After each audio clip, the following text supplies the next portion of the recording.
Gabe Neitzel is on assignment, so you're stuck with me, Stephen Watson, here with you on the tee this week. And our cousin sub of the day is my partner at PGA Tour Live. Let's run through this beautiful resume. Let's start with the most important PGA Tour winner.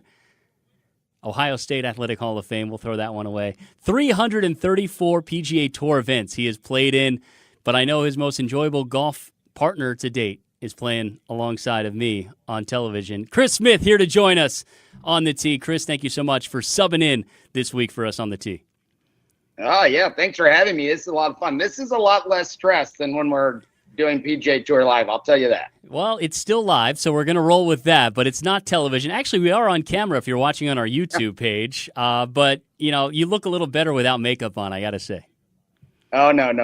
I've never put makeup on in the green room. Don't throw me in there. All right, just sending out false rumors right out of the gates. All right, Chris. So yeah, I like your Ohio State shirt, by the way. Yeah, well, thank you. I wore red just for the Badgers to prove to you that we are the Badger States, and we understand that you have a rich Ohio State history. You might have a good friend who's a pretty notable Ohio State alum. We'll get into all of that coming up later in the show. Chris, a lot of our listeners want to know your story. Why did you fall in love with golf? Or how did you fall in love with golf? Is probably the proper way of asking you that. Well, my dad was actually played college football. He was a running back at Butler. And so he was into the sports. I have a brother that's 7 years older than me and a brother that's 6 years older than me. And Dad decided that a good thing for us to do would be to play golf because we had a built-in foursome. And so from the time I was 3 or 4 years old, I was lucky that my dad and my brothers allowed me to tag along at the little 9-hole golf course that I grew up on, that par 35. You would like it. 2,700-yard par 35 with one bunker. Love that. And yeah, and I just went round and round, and it's where we spent all of our time. And I did it with my brothers, and I always was trying to, they were older than me, so I was always trying to keep up with them, hit it as far as them, be as good as them, and I just fell in love with the game. And how long have you been playing the game since that moment? Well, I'm 56, so it's going fast. I've been playing for 52 years at this point. And how long did you spend on the PGA Tour? Well, I mean, I was a member of the tour for 23 years. I had some stuff happen in my life where I had to take a year and a half off and take care of my kids and all of that stuff. So I didn't play as much after that. That was in 2009. I played full time from 96 to 2009. Then I played quite a bit in 14, 15, 16, and then I started tapering off as I got older. So I said, let's start with the most important thing on your resume, your golf resume. I know your most important thing on your resume is dad. But as a golf professional, it's 2002 Buick Classic winner. I know how hard it is to win on the PGA Tour. So walk us through what that tournament was like and what that feeling was like standing on that final green, the 72nd green, holding a 2-shot lead and closing that out. Well, it's really wild, actually, because I'd spent, I was 6 years old at this little 9-hole golf course. And I was picturing what it would be like to win on the PGA Tour. And I went through all the scenarios in my head, and I was talking to the announcers, and I was being interviewed afterwards. And then you actually get in a spot, and it's a little bit emotional, as you might imagine.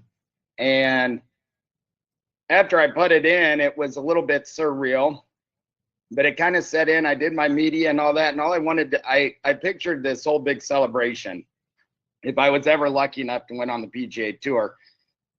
So we're in Rye, New York, and by the time I get done with all the media and all that stuff, my wife had flown out and was there for the last round. By the time we get done with all the media, it's 10:30 at night in Rye, New York, and we just want to go with my caddy, Revy, who's, very decorated caddy since then. But he and I just want to go out and have some beers and some good food and celebrate. And so we went to like 4 or 5 different restaurants. Nobody there. Everything closed up in Rye, New York at 10:30 at night. So I ended up going back to the hotel at Westchester. There is a big old historic hotel on property.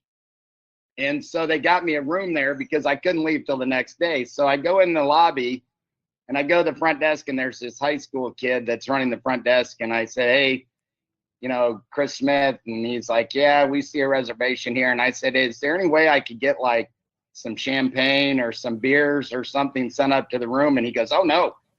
We have this really big golf tournament this week and everything shut down. Everybody's gone. And I said, yeah, okay. So I ended up. Yeah, familiar with the tournament. Yeah, I just won it. Yeah, he had no idea. And he's like, oh, no, we got the bar shut down, the restaurant shut down. There's nobody here. So I ordered a Domino's pizza and a 2-liter of Diet Coke. And I sat in my room and had pizza and Diet Coke. So it was really wild. This many years later, it's a better story this way, Chris. Oh, I think it is. I mean, I agree. And the irony of it was I played really good the week before. I'd finished 7th the week before. And the following week was the first time they played at Bethpage. So it was right down the road. But I hadn't qualified for the Open. So I came home and had a big blowout party at our golf course at home that next week and watched the Open on TV. So everything worked out exactly how it was supposed to. What an amazing story. How close have you been in your career to getting a second? I was close. There were a couple times I thought I was going to win again. At the end of that year, I thought I was going to win too, because the last tournament that year was in Jackson, Mississippi. And I was like in 3rd place going in the final day. I was playing good, and we got rained out on Sunday. And so we didn't get the final round. Luke Donald, I think, ended up winning. And I really felt like I was going to win that time. I really thought I was going to win at Puerto Rico in 2015. I really thought I was going to backdoor win in Atlanta in like 2004, 2005. So, I mean, there were a lot of times I was close, but realistically, there were probably 5 or 6 other times that when I got done, I was surprised it didn't happen. I got to say, I'm looking at your resume, man. I see 2 5th-place finishes at the Greater Milwaukee Open. Well, you could have been calling this your home city with a couple of strong finishes at Brown Deer.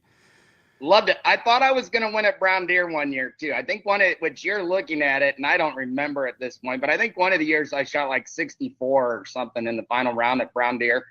And Brown Deer was always great, very dear to my heart, because my dad would get a bus, like a Greyhound bus, and rent it for the day and bring up 70 people from here in Indiana just for the day.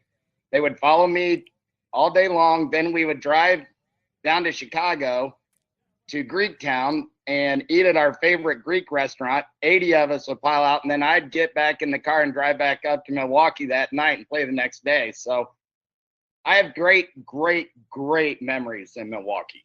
I remember we spoke to Paul Goidos a couple of years ago here on the tee, and he talked about his love for cops. And you guys used to stay at the now La Quinta Hotel right there on Port Washington Road, close to Brown Deer. How much cops have you consumed in your life? Oh, scary.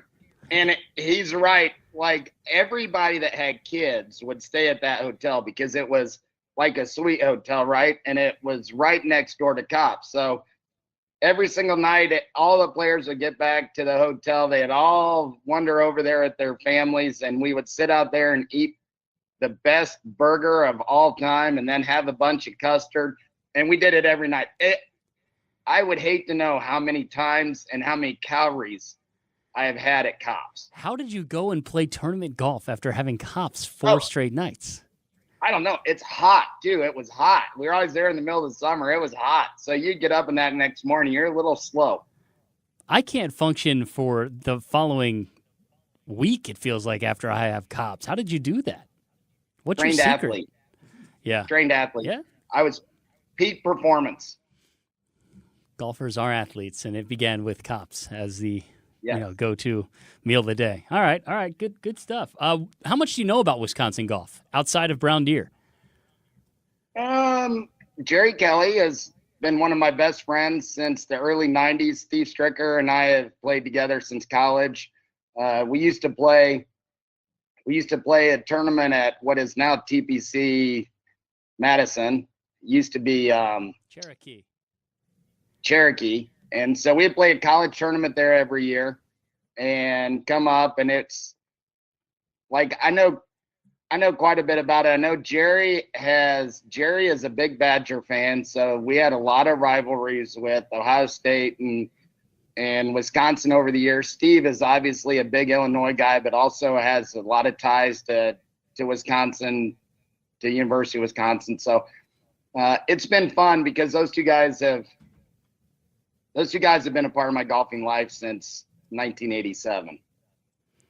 And they still are to this day. Oh, and they still are. And I was fortunate. I got to cover the MFAM a couple weeks ago, and it's fun because all those boys are now like me, over 50, and they're playing the Champions Tour. And so I got to work it on site, and so I was out on the range, and it was really funny, and like something that kind of surprised me. I could stand on the end of the range and look, and all those guys that I hadn't seen for 7 years, hadn't really played with for 15 years, and all their swings looked exactly the same. So I could be 80 yards away and I'd be like, there's Justin Leonard. I got to go talk to him. There's David Duval. Their swings were exactly the same. It was funny. Have you ever thought of a comeback? Are you going to join the Champions Tour on us? No, I mean, I've got you. We broadcast golf. There's no stress. I don't practice anymore. I play a 9-hole Thursday night league here. It's perfect. I try to play 1 or 2 member games a week here at our family golf course, and I'm very happy with where I'm at. So what's your handicap these days, Chris? I played good. I actually played in a tournament on Sunday at our little local muni here, and I played pretty good. So I think it's going to hurt my handicap. I shot 67. So my handicap, I'm a scratch, but I post all my scores so that I can play in all these silly events that I try to play in. And when I was playing, I kept a handicap too, so I could play a member guest. And when I was playing, I was like +5 to +5.5. And now I'm just a solid scratch. So you have to be the ultimate ringer for your buddies, right? Like, let me bring out my one buddy, and then they don't tell anybody your resume, and then you go up and you just shoot 67 on people? Not really, because my partner is like a 9, and he'll throw a 73 at you quicker than you know what hit you. So, like, this whole thing of the handicap thing, I am not – like, I can pitch in for some natural birdies and things like that, but the handicap, the strokes guys are the ones that win.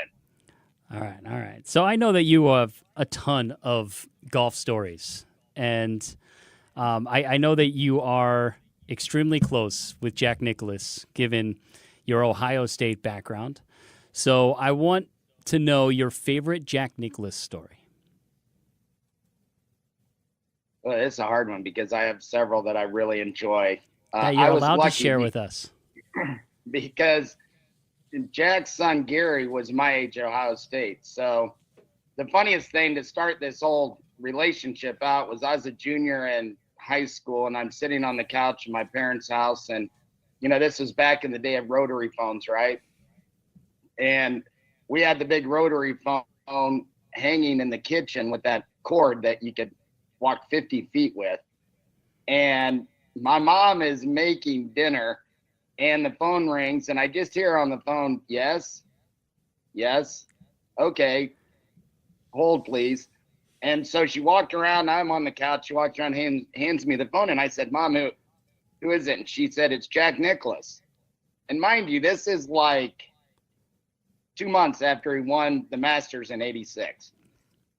And I said, caller. Yeah, right. Yeah. And I said, yeah, right. And so I said, hello. And he goes, Chris, it's Jack Nicklaus. And I said, yeah, right. Who is this? And he said, no, this is really Jack Nicklaus. And so I figured that it was actually him. And he started talking about how much he loved Ohio State and how Gary was going to go there. And he really thought we could do something special, and I would not be disappointed going there, and I really ought to consider it. And I hung up the phone, and I was like, wow, where am I going? I'm going to Ohio State. I mean, is there any better call to get than Jack Nicklaus? No, it was wild. Like, it was a wild 10 minutes of my life that I have never forgotten. Do you remember what you discussed? Oh, I didn't talk. I mean, I listened. And it was like E.F. Hutton was talking to me, right? I was just sitting there listening. And he talked about growing up in Columbus and all the great golf courses there and how much fun the university is, the great education you'll get, the football, the basketball. Like, he sold the university to me, and I everything he was dropping, partner, I picked it up. And I was like, yep, I'm in. So if I were to ask you to have Jack Nicklaus call On the Tee, could you make it happen? It depends. Probably. What's in it for me? I don't know. You can have him call during the next break if you want. Probably good, but I mean, he's starting to get he's a little less available now than he was 30 years ago. That's fair. Well, hey, this is what I appreciate about you and your storytelling, and that's why it's our Gem of the Week this week, brought to you by the Jewelry Center. Engagement rings, wedding bands, gifts for that special someone, even repairs. It all happens at the Jewelry Center. Visit any of their 3 locations, Greenfield, Brookfield, and Burlington. I know that you can find a couple of Cops locations in those cities, Greenfield and Brookfield there, Chris, so you'll have to come visit the Jewelry Center. How about that?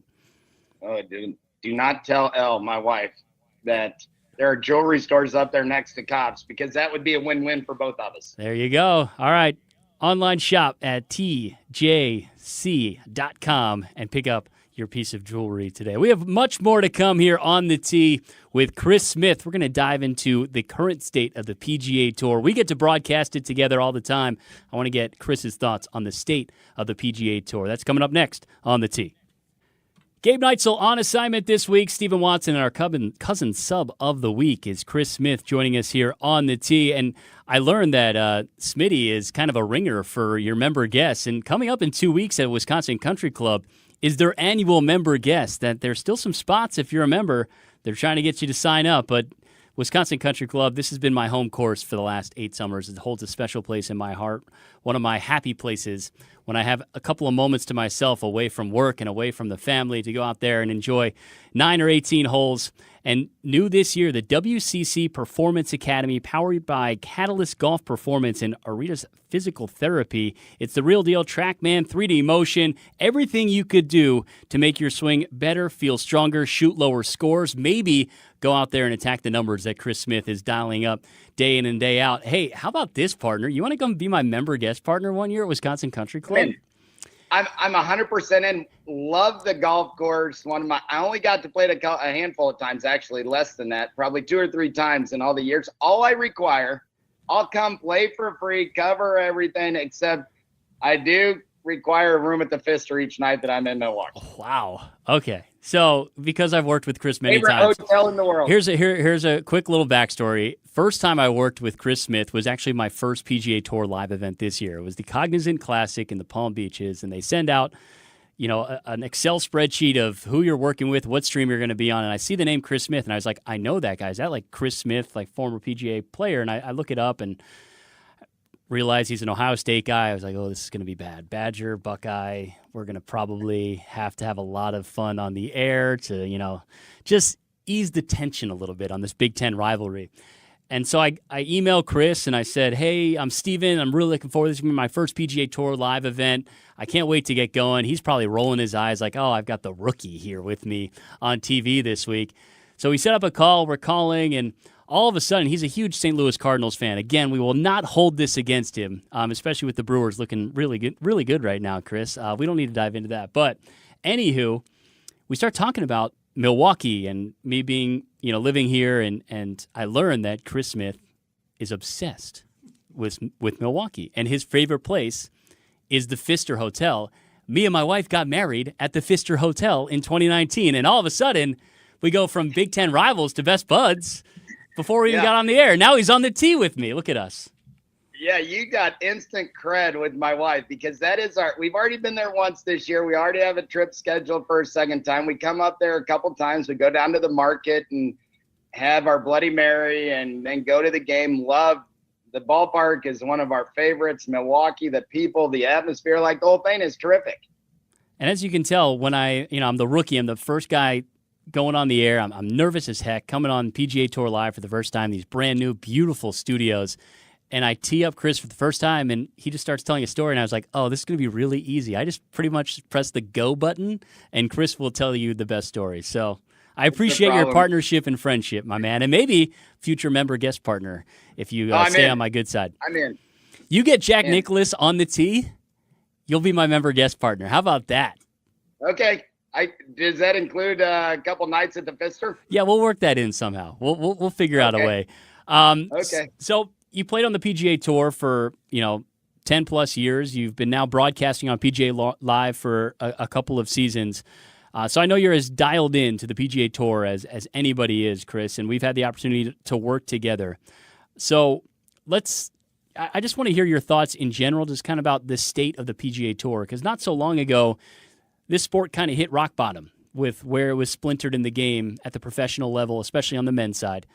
Do you feel like a lot has gotten better since the initial split between the PGA Tour and LIV, and why it would be your answer?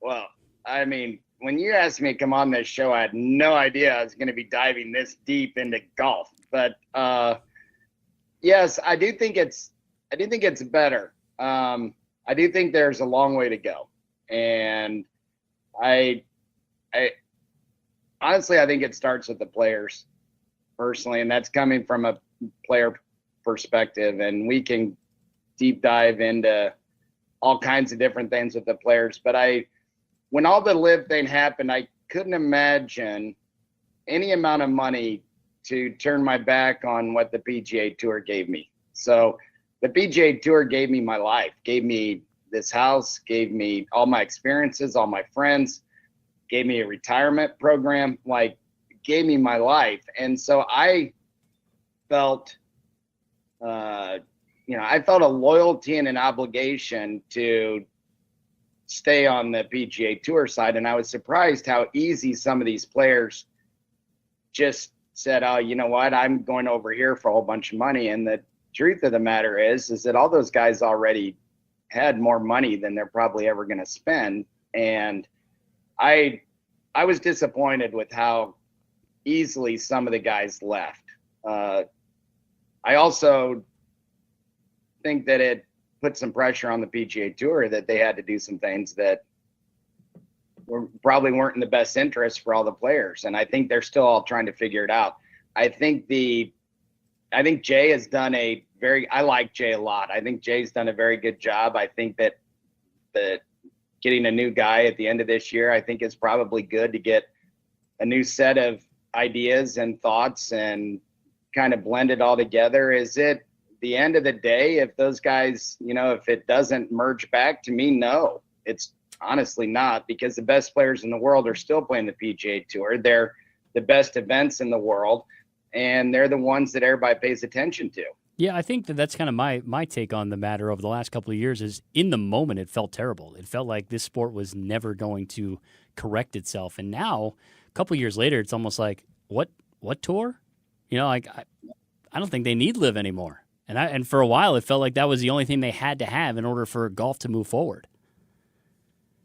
Yeah, I agree. If the two tours don't unite and we don't end up getting, the battle cry and the thing you hear all the time is, well, we need the best players playing against each other every week, and we need less tournaments, and we need the players to play each other all the time. Well, it's never going to happen, because players, I did it, and players play the tournaments they like. They set their schedule based on things that are going on in their personal lives, with their families, with their kids, the courses they want to go to, the regions of the country that they want to play in, and then you play the majors. And, the majors still are the guys that are playing good enough on the other tour are still finding their way into the majors, and the majors are still riveting. And you and I talk about this quite honestly. The tournaments that I enjoy watching as much as any are the ones that don't have all the marquee names in them, with the guys that are trying to find their path. And if they would reel off a win, it's a life-changing event. And so every single tournament that the PGA Tour puts on has an unlimited number of stories that you want to follow, you want to watch, and you want to see how they play out. Yeah, I think Brian Campbell is a perfect example of that type of story. He's now a two-time winner on the PGA Tour after never winning at the professional level on the Korn Ferry Tour or the PGA Tour for, well over a decade. And he goes out and now he's a two-time PGA Tour winner. It's wild. You don't have a Brian Campbell story without full field events. No, and he not only was it a great story this past weekend, but he was a great story in Mexico too. He's the shortest hitter on tour, and he's in a playoff on a par 5 with Pockheater, who is a 20-year-old kid that's the longest hitter on tour. Yeah. And those names aren't household names now, but anybody that thinks that Pockheater isn't going to be a household name, they're mistaken. I mean, that was a great playoff. It was fun to watch. It was exciting, and it was life-changing for both of them. So that leads me to our Gruber Loftus One Call pick of the week. What has been your favorite moment on the PGA Tour this season? Well, we laughed about that. Honestly, it's not having to play it anymore. Like, these guys hit it forever, and they're really good, and I love not having to practice anymore and showing up for 9-hole league. But getting past that, the story that has probably caught my attention the most and that I am enjoying watching play out is the Keegan Bradley thing. And, is he going to qualify? Is he going to be a playing captain? Is he going to pick himself? Like, there's a lot going on there. And then if you want to go one layer deeper on that, he was very voiceful 2 years ago about, 12 best players weren't picked. I'm going to have the 12 best players. Well, then who that brings into the conversation is Patrick Reed. Oh, come on. We don't say that name on this program. I'm telling you. Come on. Get out of here with that trash. He's had 3 tournaments to get points, and he's in the top 30 with 3 tournaments. So if he plays good in the Open Championship, what's Keegan going to do? I don't care if he wins the Open Championship. He is a cancer to team chemistry. Captain America. Keegan is, yes. We don't call Patrick Reed that anymore. I mean, I'm with you. But you got to admit, this whole Ryder Cup thing, going to Bethpage, Keegan playing as good as anybody in the world at the moment, and probably setting himself up to get in on points. But if he doesn't, is he picking himself? If he gets in on points, is he passing? Who's he going to pick? Like, it's good stuff. Okay, so if you listen back on Wisconsin On Demand, I gave a pretty passionate take about Keegan Bradley a couple weeks ago when we were live at Wisconsin Country Club. I think him doing both is a terrible idea. And it's not because I don't think he can handle it, but because I think it sets himself up to fail, because the media is going to eat up the attention that will bring him. Of, if they win, it's Keegan's win. If they lose, it's because Keegan tried to do too much. So what do you think is the right decision for Keegan Bradley when it comes to potentially being a playing captain this fall? This is hard. Like, this is a tough one, and I think about it a lot, to be honest. But I agree with you. But then what do? Do you like let him play and not captain, and then put him in the next time when it's not at Bethpage Black, where he has a bunch of history? I think it's a perfect opportunity for Tiger to swoop in and be the captain at Bethpage like everybody wants. And most of the work is already done for him.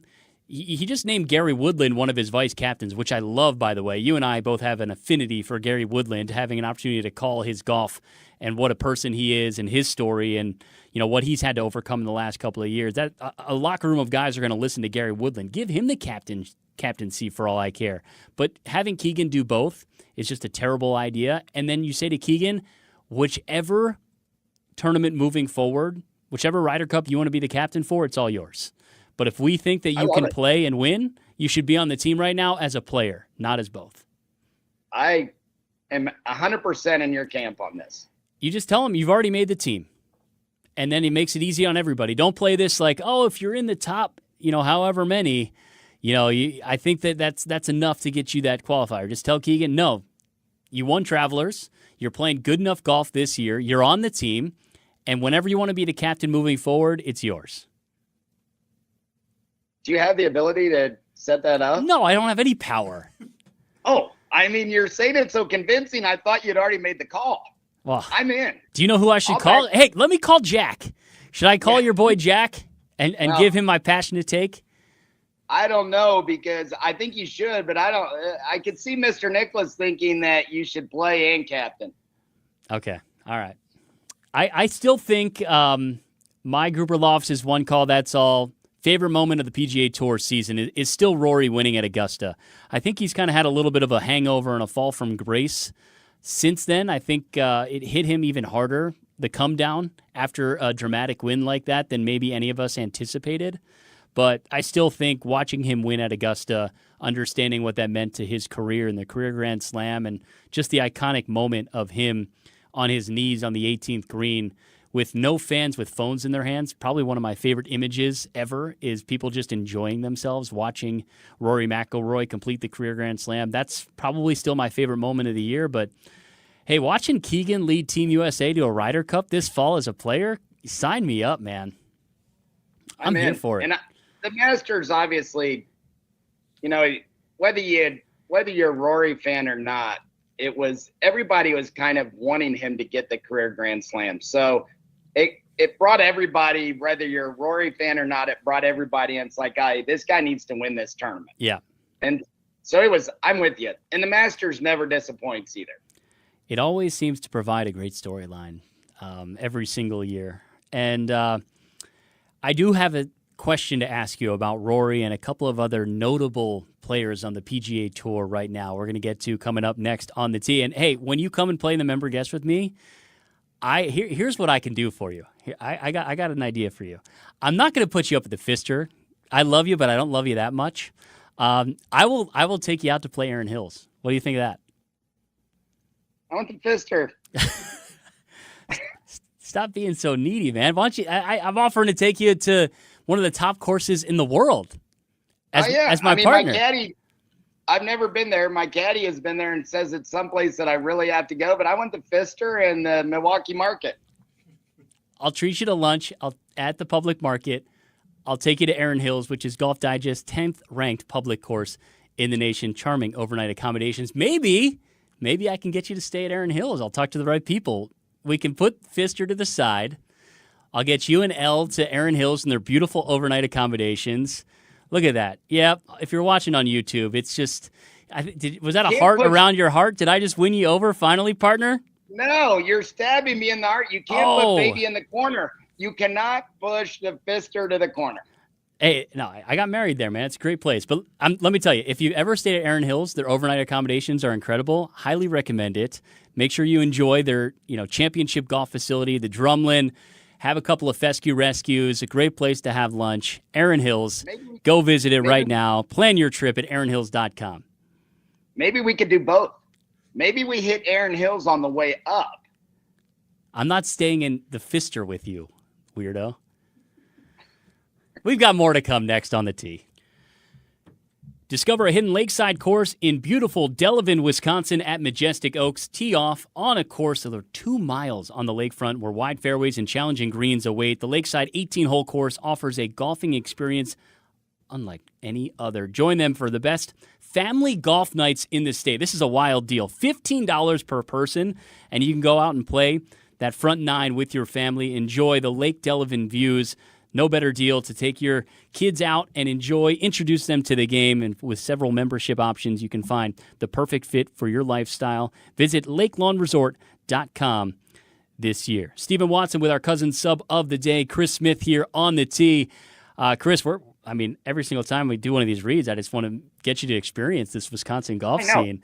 I'm just going to try and I'm just going to try and put you in different places that's not the Pfister, and make sure that just get you too tired to play golf. We'll get you to stay on these beautiful properties instead. I'm just trying to be cheap. I heard that and I was like, oh, that's another one. We need to hit Erin Hills in there. Yeah. My schedule is getting full. Yeah, well, we got more where that came from, partner. All right, so we talked about Rory McIlroy. It was an incredible win at Augusta. in a lot of people's eyes, they're kind of over Rory right now and what he has portrayed to the media since that win at Augusta, namely the PGA Championship, where he was under fire and did not meet with the media at all. And it's not the first time we've seen this. We've seen this a couple of times from Rory this season. We've also seen it from the likes of Colin Morikawa. You're talking about number 2 and 5 in the world right now, Chris, who believe that they don't have to meet with the media after every round. You have played, you have covered this game. What are your thoughts on meeting with the media? Are we asking too much out of these players to meet with the media after every round? Absolutely, 100% not. I think it goes along the same lines to me as the Wednesday Pro-Am, as the volunteers. We do not have the ability to do what we do and to make the kind of money that we make without the volunteers, without the Wednesday Pro-Am, without the media. Like, we are entertainers, right? And so I never, and now I probably said some things that I wish I wouldn't have, but I never turned anybody down, and I was always gracious and thankful that somebody wanted to cover me. Because you know what, partner? You know how many people are calling me now to cover me in my golf? Once it's gone, it's gone. And so I am a firm believer that you talk to the media, and the media is what helps you be able to play for $4 million in 4 days. I mean, you win a signature event, you're making over $1 million a day to play golf.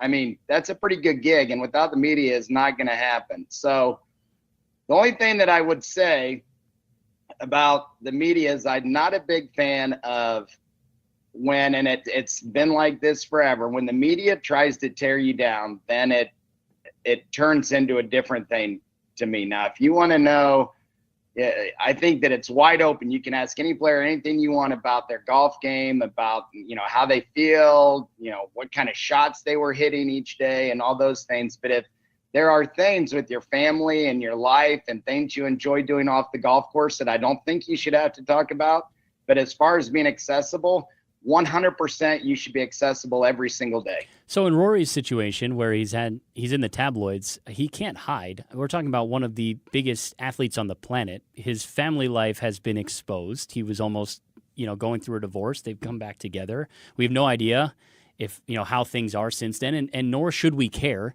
I completely agree with you there. But does he have a right to be angry with the media and how they treat him?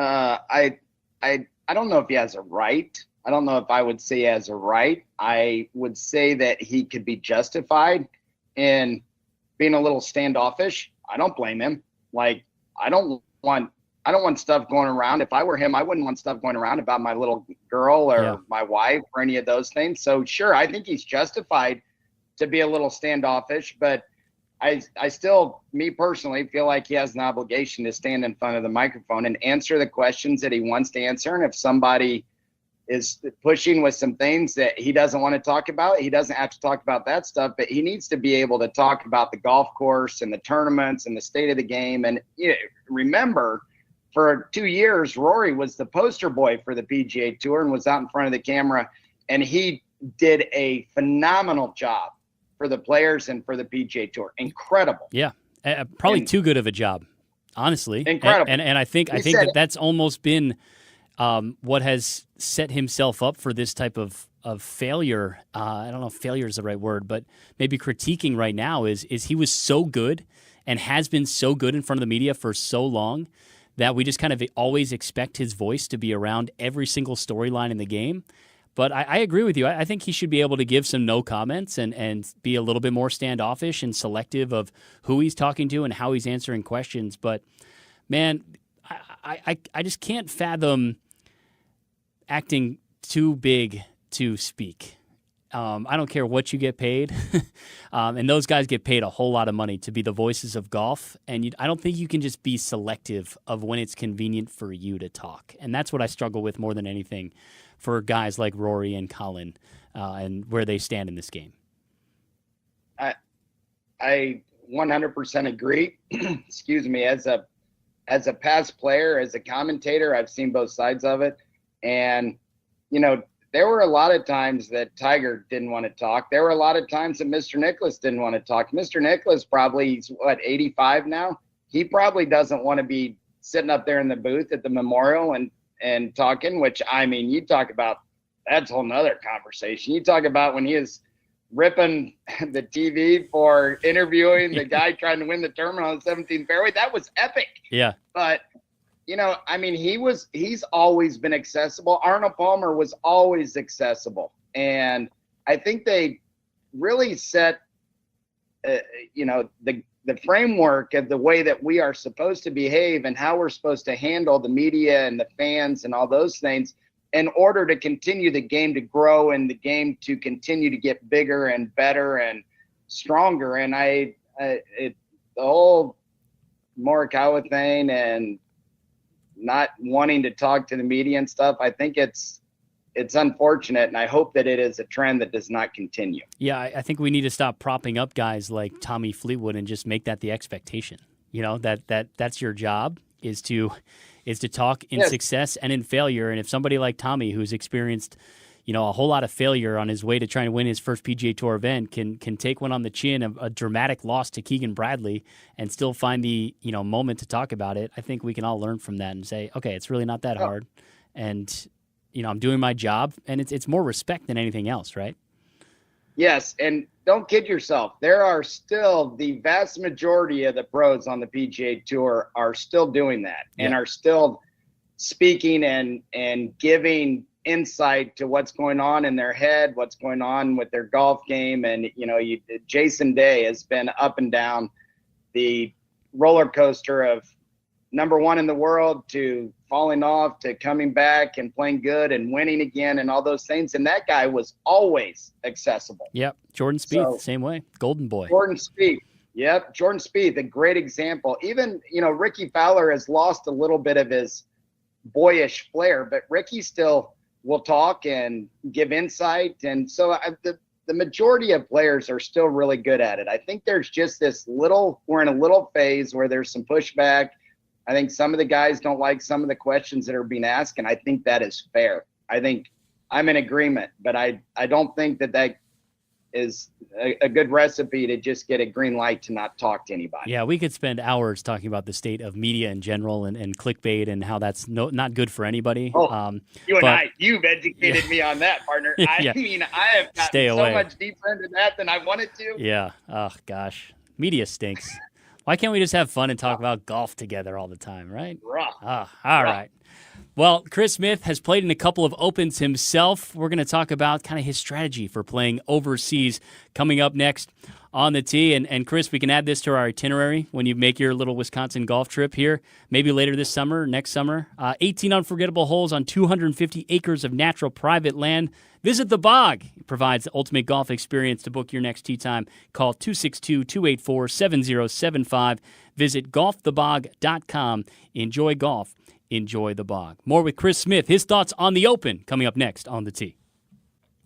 Wrapping things up with PGA Tour winner Chris Smith here on the tee. Stephen Watson and Chris here with you. Gabe is out on assignment. Hopefully he's golfing somewhere. I know he's not overseas right now. At least if he is, he didn't tell me. I know we're going to get set for a special 2-hour edition on the tee. We'll be live from the Bog coming up next week to preview the Open. Chris, you've played in Opens in the past. What is the strategy? How do you mentally and physically prepare yourself for playing that type of golf? Well, one of them I played in, I knew I was in early on. I'd already qualified. And so I had an opportunity to kind of mentally prepare for it. The second time I played, I got in the last tournament before the Open. I top 5 at Cog Hill in Chicago. And so I went from putting out on Sunday, and it came down. I think it was Kenny Perry had a putt that would have shot me out and shot him in, and he missed it. And so next thing you know, I'm on the phone getting plane tickets, and I had my passport with me just in case. And so I'm going from Cog Hill to O'Hare and hopping on an airplane on Sunday night and flying over short notice. My agent got me a house and like all the ridiculous stuff. But I think that the key is, and this might be too much information for your listeners, but in 1989, I went over, I was in college, and Gary and I went over with Mr. and Miss Nicholas to the British Open. It was at Troon, and Gary and I tried to Monday qualify. And we're flying on Nicholas's plane over there, and Mr. Nicholas looked at Gary and I and said, you guys there's two things you got to do. You got to sleep on this flight, and when we get there, you've got to get regular, if you know what I mean. And so Gary and I were like sophomores, just finished our sophomore year of college, right? And so, of course, we were drinking beer the whole way over, watching A Fish Called Wanda like 7 times, trying to get all the lingo down. We land, we are a mess. We land in Ireland. We're playing Ballybunion. Like, this is an hour-long story. But I didn't sleep on the way over, and I did not get regular. And so it was a long trip for me. And so the 2 times I went over to play in the Open, I made sure that I slept on the way over and tried to get my body going at, on the different time. The golf is so much different that you just have to be, when you're playing golf, you have to be adaptive, because you can have all kinds of weather blow in and out. You're hitting shots that are not getting off of the ground. You'll be 60 yards off the green and you'll be hitting a 4-iron chip and run with a 4-iron from 60 yards, trying to use the contours, keep it out of the bunkers.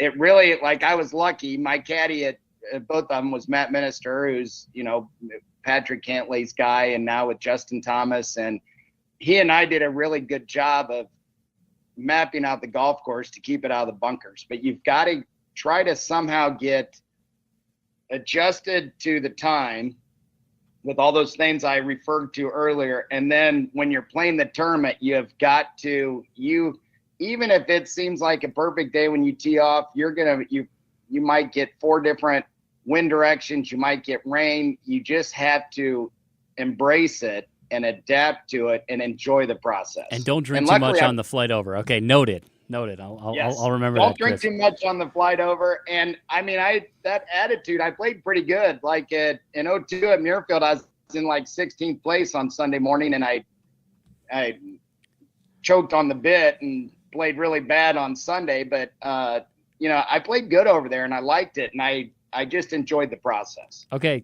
really quick answer. What's the best golf course you've ever played? Best golf course I've ever played is probably Muirfield over in Scotland, the O2 Open Championship. Just extraordinary. How about in the States? My favorite golf course in the States, believe it or not, one of them is in Wisconsin. I really like that Straits course up there. Big fan of the Straits course. Yeah. But I have not been to Erin Hills yet, but I'd put the Straits in my top 5. I'd put Pebble in my top 5. I asked for one, but yeah, okay. I don't know. I'm probably going to say Pebble Beach. Okay, that's fair. Way to bring it full circle, bringing it back to Wisconsin. Chris Smith, we appreciate you joining us on the tee this week. You are always welcome back. Looking forward to our member guests together and creating some more memories on TV and hopefully on the golf course together here soon. I'm in. All right, Chris Smith, PGA Tour winner. Thank you so much for joining us this week on the tee. We'll be live for a special 2-hour edition of On the Tee, live from the Bog next Tuesday, previewing the Open. Gabe Neitzel will be back with us. Thank you so much for listening.